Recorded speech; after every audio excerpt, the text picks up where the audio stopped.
ನಮಸ್ತೆ ವೀಕ್ಷಕರೇ, ಕನ್ನಡ ಜ್ಯೋತಿ ಯೂಟ್ಯೂಬ್ ಚಾನಲ್ಗೆ ನಿಮಗೆಲ್ಲರಿಗೂ ಸ್ವಾಗತ. ನಾವು ಈ ದಿನ ವಿಭಕ್ತಿ ಪ್ರತ್ಯಯಗಳ ಬಗ್ಗೆ ತಿಳ್ಕೊಳ್ಳೋಣ. ವಿಭಕ್ತಿ ಪ್ರತ್ಯಯಗಳು ಒಂದು ವಾಕ್ಯ ಪರಿಪೂರ್ಣ ಅರ್ಥವನ್ನು ಪಡೆಯುವಲ್ಲಿ ಮಹತ್ವದ ಪಾತ್ರವನ್ನು ವಹಿಸ್ತವೆ. ರಾಮನು ತನ್ನ ಕಾಲಿನಿಂದ ಚೆಂಡನ್ನು ಒದೆದನು. ಈ ವಾಕ್ಯದಲ್ಲಿ ಬಳಕೆಯಾಗಿರುವ ರಾಮ, ತಾನು, ಕಾಲು, ಚೆಂಡು ಇವುಗಳು ನಾಮಪ್ರಕೃತಿಗಳು. ನಾಮಪ್ರಕೃತಿಗಳಿಗೆ ಯಾವುದೇ ಅರ್ಥವಿರುವುದಿಲ್ಲ. ಹೀಗೆ ಸ್ವತಂತ್ರವಾದ ಅರ್ಥವಿಲ್ಲದ ನಾಮಪ್ರಕೃತಿಗಳ ಮುಂದೆ ಸೇರಿ ಬೇರೆ ಬೇರೆ ಅರ್ಥವನ್ನುಂಟು ಮಾಡುವ ಉ, ಅನ್ನು, ಇಂದ, ಗೆ, ಕೆ, ಖೆ, ದೆಸೆಯಿಂದ, ಆ, ಅಲ್ಲಿ ಇವುಗಳಿಗೆ ವಿಭಕ್ತಿ ಪ್ರತ್ಯಯಗಳು ಎನ್ನುವರು. ಒಟ್ಟಾರೆಯಾಗಿ ಹೇಳೋದಾದರೆ, ಸ್ವತಂತ್ರವಾದ ಅರ್ಥವಿಲ್ಲದ ನಾಮಪ್ರಕೃತಿಗಳ ಮುಂದೆ ಸೇರಿ ಬೇರೆ ಬೇರೆ ಅರ್ಥವನ್ನು ಉಂಟು ಮಾಡುವುದರ ಜೊತೆಗೆ ವಾಕ್ಯದ ಎಲ್ಲ ನಾಮಪ್ರಕೃತಿಗಳ ನಡುವೆ ಸಂಬಂಧವನ್ನು ಈ ವಿಭಕ್ತಿ ಪ್ರತ್ಯಯಗಳು ಉಂಟು ಮಾಡುತ್ತವೆ ಮತ್ತು ವಾಕ್ಯಕ್ಕೆ ಒಂದು ಅರ್ಥವನ್ನು ಕೊಡುತ್ತವೆ. ನಾನು ಮೇಲೆ ಹೇಳಿದ ಉದಾಹರಣೆಯನ್ನೇ ನೋಡೋದಾದರೆ, ರಾಮನು ತನ್ನ ಕಾಲಿನಿಂದ ಚೆಂಡನ್ನು ಒದೆದನು.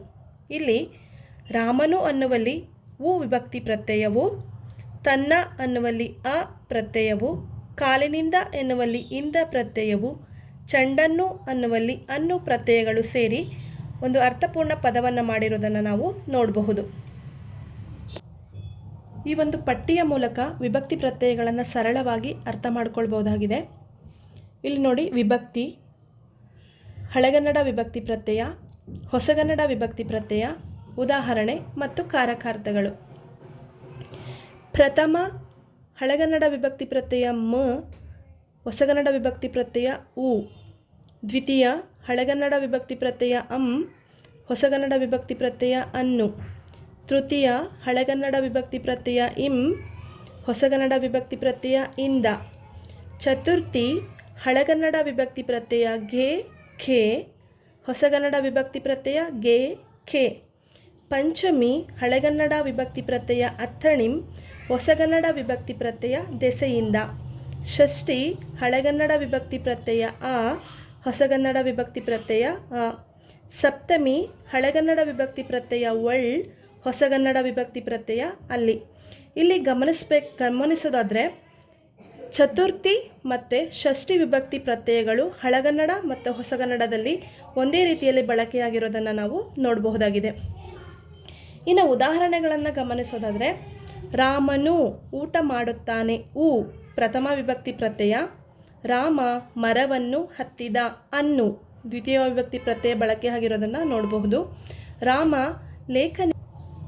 ರಾಮ ಲೇಖನಿಯಿಂದ ಬರೆದ ಇಂದ ತೃತೀಯ ವಿಭಕ್ತಿ ಪ್ರತ್ಯಯ, ರಾಮ ಸೀತೆಗೆ ಹಣ್ಣು ಕೊಟ್ಟ ಸೀತೆಗೆ ಚತುರ್ಥಿ ವಿಭಕ್ತಿ ಪ್ರತ್ಯಯ, ರಾಮನ ದೆಸೆಯಿಂದ ರಾಮನಿಂದ ದೆಸೆಯಿಂದ ಪಂಚಮಿ ವಿಭಕ್ತಿ ಪ್ರತ್ಯಯ, ರಾಮನ ಗೆಳೆಯ ಸೋಮ ಆ ಷಷ್ಠಿ ವಿಭಕ್ತಿ ಪ್ರತ್ಯಯ, ರಾಮನ ಮನೆಯಲ್ಲಿ ನಾಯಿ ಇದೆ, ರಾಮನ ಕೈಯಲ್ಲಿ ಚೆಂಡು ಇದೆ. ಮನೆಯಲ್ಲಿ ಮತ್ತು ಕೈಯಲ್ಲಿ ಅನ್ನುವಲ್ಲಿ ಅಲ್ಲಿ ಸಪ್ತಮಿ ವಿಭಕ್ತಿ ಪ್ರತ್ಯಯಗಳು ಬಳಕೆಯಾಗಿರೋದನ್ನು ನಾವು ನೋಡಬಹುದು.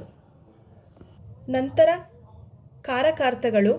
ವಿಭಕ್ತಿ ಪ್ರತ್ಯಯಗಳು ಯಾವ ನಾಮಪದದೊಂದಿಗೆ ಬಳಕೆಯಾಗಿದ್ದಾವೆ ಎಂಬುದನ್ನು ತಿಳಿಸುವುದೇ ಕಾರಕಾರ್ಥಗಳು. ಉದಾಹರಣೆಯಾಗಿ, ಈಗ ರಾಮನು ಊಟ ಮಾಡುತ್ತಾನೆ, ಇದು ಕರ್ತೃ, ಕರ್ಮ, ಕ್ರಿಯಾಪದ.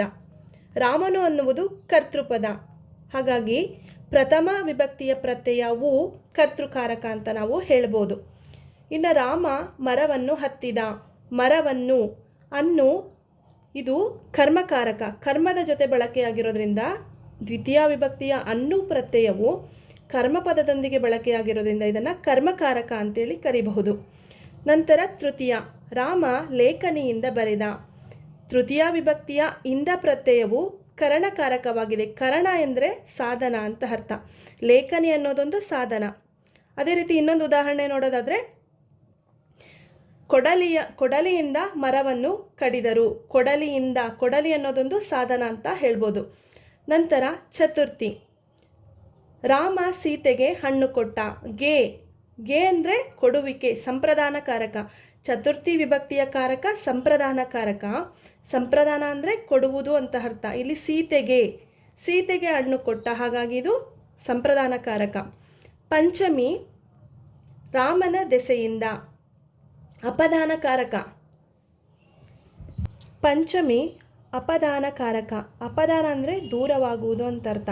ರಾಮನ ದೆಸೆಯಿಂದ ಅಂದರೆ ರಾಮನ ದೆಸೆಯಿಂದ ಮರದಿಂದ ಹಣ್ಣು ದೂರವಾಯಿತು ಅಂತ. ಮರದಿಂದ ಹಣ್ಣನ್ನು ದೂರ ಮಾಡಿದ್ಯಾರು? ರಾಮ. ಹಾಗಾಗಿ ದೆಸೆಯಿಂದ ಅದು ಅಪದಾನಕಾರಕವಾಗುತ್ತೆ. ನಂತರ ಷಷ್ಠಿ ರಾಮನ ಗೆಳೆಯ ಸೋಮ. ಷಷ್ಠಿ ವಿಭಕ್ತಿಯ ಕಾರಕ ಸಂಬಂಧಕಾರಕ. ರಾಮನ ಇಲ್ಲಿ ಆ ಸಂಬಂಧವನ್ನು ಸೂಚಿಸೋದ್ರಿಂದ, ರಾಮ ಮತ್ತು ಸೋಮನ ನಡುವಿನ ಸಂಬಂಧವನ್ನು ಸೂಚಿಸೋದ್ರಿಂದ ಇದು ಸಂಬಂಧಕಾರಕ. ಸಪ್ತಮಿ ವಿಭಕ್ತಿಯ ಕಾರಕ ಅಲ್ಲಿ ಇದು ಅಧಿಕರಣ ಕಾರಕವಾಗುತ್ತೆ. ಅಧಿಕರಣ ಅಂತ ಹೇಳಿದ್ರೆ ಜಾಗ ಅಥವಾ ಸ್ಥಾನ ಅಂತ ಹೇಳ್ತೀವಿ. ಈಗ ರಾಮನ ಮನೆಯಲ್ಲಿ, ಅಲ್ಲಿ ಅನ್ನುವ ಪ್ರತ್ಯಯ ಏನಿದೆ ಸಪ್ತಮಿ ವಿಭಕ್ತಿ ಪ್ರತ್ಯಯ, ಇದು ಅಧಿಕರಣ ಕಾರಕ ಅಂತ ಹೇಳ್ಬೋದು. ಈ ರೀತಿಯಾಗಿ ಈ ಟಿಪ್ಪಣಿಯ ಮೂಲಕ ವಿಭಕ್ತಿ ಪ್ರತ್ಯಯಗಳನ್ನು ಸರಳವಾಗಿ ಅರ್ಥ ಮಾಡ್ಕೊಳ್ಬಹುದಾಗಿದೆ. ವಿದ್ಯಾರ್ಥಿಗಳು ಏನು ಮಾಡಬೇಕಂತ ಹೇಳಿದ್ರೆ, ಹಳೆಗನ್ನಡ ವಿಭಕ್ತಿ ಪ್ರತ್ಯಯಗಳನ್ನು, ಹೊಸಗನ್ನಡ ವಿಭಕ್ತಿ ಪ್ರತ್ಯಯಗಳನ್ನು ಮತ್ತು ಕಾರಕಾರ್ಥಗಳನ್ನು ಸಹ ಕಂಠಪಾಠ ಮಾಡಿ ನೆನಪಿನಲ್ಲಿ ಇಟ್ಕೊಳ್ಳೋದು ಪರೀಕ್ಷಾ ದೃಷ್ಟಿಯಿಂದ ಒಳ್ಳೆಯದು ಅಂತ ಹೇಳ್ತೀನಿ. ಧನ್ಯವಾದಗಳು.